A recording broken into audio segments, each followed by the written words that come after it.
2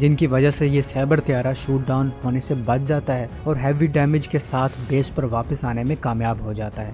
اس فضائی جھڑپ میں انڈیا کے باقی کے 5 طیارے واپس جانے میں کامیاب ہو جاتے ہیں، جبکہ ایک انڈین فائٹر بومبر پینک ہونے کی وجہ سے پاکستان میں ہی پسرور ایئر اسٹرپ پر لینڈ کرتا ہے، جسے اسکواڈرن لیڈر برجپال سنگھ اڑا رہے تھے۔ پاکستان کے F-104 اسٹار فائٹر نے اپنی پہلی ایئر ٹو ایئر وکٹری 6 سپتمبر 1965 کی صبح حاصل کی، جب 4 انڈین مسٹیئر طیاروں نے گجراوالا کے گھکڑ منڈی اسٹیشن پر ایک پیسنجر ٹرین پر اٹیک کیا تھا اور انہیں انٹرسپٹ کرنے کے لیے پاکستان کے 2 F-104 اسٹار فائٹر آگے بڑھتے ہیں، جنہیں فلائٹ لیفٹیننٹ آفتاب عالم اور فلائٹ لیفٹیننٹ امجد حسین آپریٹ کر رہے تھے۔ فلائٹ لیفٹیننٹ امجد ریڈیو فیلئر کی وجہ سے اس مشن کو جاری نہیں رکھ سکے اور پیچھے ہٹ گئے، جبکہ فلائٹ لیفٹیننٹ آفتاب آگے بڑھتے ہیں اور ایک انڈین طیارہ شوٹ ڈاؤن کرتے ہیں، جو کہ AIM-9B میزائل سے کیا جاتا ہے، اور دوسرے طیارے کو یہ اپنی 20 mm کی وولکن گن سے کافی نقصان پہنچاتے ہیں۔ پاکستان ایئر فورس کے مطابق یہ کسی بھی ماک 2 سپیڈ رکھنے والے طیارے کا پہلا کامبیٹ کل تھا۔ پھر جب 7 سپتمبر کو انڈیا کی 6 مسٹیریئر طیاروں نے سرگودا ایئر بیس پر اٹیک کیا، تب بھی اسٹار فائٹرز ان سے لڑنے کے لیے آگے بڑھے۔ 5 مسٹیریئر تو بچ نکلنے میں کامیاب ہو گئے، لیکن ایک مسٹیریئر طیارے سے کافی زبردست ڈاگ فائٹ ہوئی۔ یہ ڈاگ فائٹ فلائٹ لیفٹیننٹ امجد حسین خان اور اسکواڈرن لیڈر دیویو کے درمیان ہوئی۔ اس ڈاگ فائٹ میں دونوں پائلٹس نے اپنے طیاروں کا کنٹرول کھو دیا۔ فلائٹ لیفٹیننٹ امجد کوٹ نکا کے قریب سیفلی ایجیکٹ ہونے میں کامیاب ہو گئے، لیکن انڈین پائلٹ اپنی مسٹیئر طیارے کے ساتھ ہی مارے گئے۔ 1965 اور 71 کی جنگ میں ان طیاروں نے پاکستان کی کافی مدد کی، اور اس دورانیے میں انہوں نے کئی قسم کے طیاروں سے فائٹ کی، جن میں سو-7، MiG-21، کینبرا بومبر، HF-24 وغیرہ شامل ہیں، اور انہیں شوٹ ڈاؤن بھی کیا۔ اسٹار فائٹر کو کئی ناموں سے پکارا جاتا ہے۔ امریکن پائلٹس اسے اس کی امپریسو سپیڈ اور ایکسلریشن کی وجہ سے زیپر یا زپ کہہ کے پکارتے ہیں۔ جاپانی ایئر فورس نے اس کا نک نیم کانجی رکھا تھا، جس کا مطلب ہے گلوری۔ جرمن پائلٹس نے اسے فلائنگ کوفن اور وڈو میکر کا نام دیا۔ 1965 کی وار میں اس کی پرفارمنس کی وجہ سے انڈین ایئر فورس نے اس طیارے کو بدماش کا لقب دیا۔ پاکستان نے اس فائٹر کو بہت جلد ریٹائر کر دیا، جو کہ 1972 میں کیا گیا۔ اس کی وجہ یہ تھی کہ امریکہ نے پاکستان کو جنگ کے بعد اس ایئر کرافٹ کے پارٹس دینے سے منع کر دیا تھا اور پاکستان پر سینکشنز لگا دی تھی، جس کی وجہ سے پاکستان اسے آپریشنل نہیں رکھ سکا اور اسے ریٹائرڈ کر دیا گیا۔ اسٹار فائٹر کے کچھ انٹرسٹنگ فیکٹس یہ ہیں کہ یہ دنیا کا پہلا پروڈکشن ایئر کرافٹ تھا جو کہ ماک 2 کی سپیڈ اچیو کر سکتا تھا، اور سب سے پہلا جیٹ تھا جو اپنی ماک 2 کی سپیڈ سسٹین بھی رکھ سکتا تھا۔ یہ فائٹر بیسیکلی امریکہ کے جاسوس طیارے U-2 ڈریگن لیڈی کے ڈیزائن پر بیس تھا۔ یہ دنیا کا پہلا ایئر کرافٹ تھا جس نے 1,00,000 فٹ کا الٹیچیوڈ اچیو کیا تھا۔ اس نے ایئر سپیڈ میں، الٹیچیوڈ میں اور ٹائم ٹو کلائم میں ورلڈ ریکارڈ سیٹ کیے تھے، اور پہلا ایئر کرافٹ تھا جس میں ان تینوں میں ایک ساتھ ریکارڈ بنائے۔ اس کے علاوہ 2500 سے زیادہ ایسے ایئر کرافٹ بنائے گئے، اور ویتنام وار میں یہ ایکشن میں نظر تو آیا، پر اس جنگ میں یہ ایک بھی کل نہیں کر سکا، اور اس کا F-104C ویریئنٹ نیوکلیر بام بھی کیری کرنے کی صلاحیت رکھتا ہے۔ تو اب تک کے لیے اتنا ہی، امید ہے آپ کو یہ ویڈیو پسند آئی ہوگی۔ آپ بتائیں کہ اس کے بعد پاک ایئر فورس نے کون سا ایئر کرافٹ اپنے بیڑے میں شامل کیا۔ سبسکرائب فار مور، ملتا ہوں نیکسٹ ویڈیو میں۔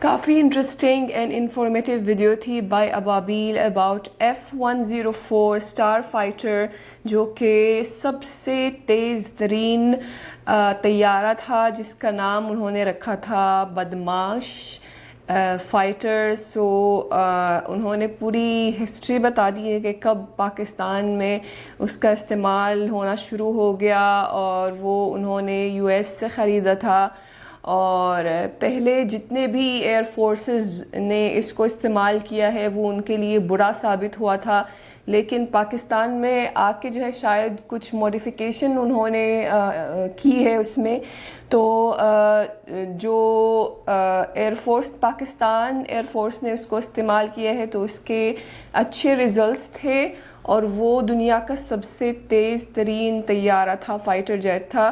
تو ایک وقت آیا جب امریکہ نے اس پر جو ہے پابندی لگائی تھی اور انہوں نے پارٹس دینا منع کیا تو وہ آپریشنل نہیں رہا اور وہ ریٹائر ہو چکا ہے.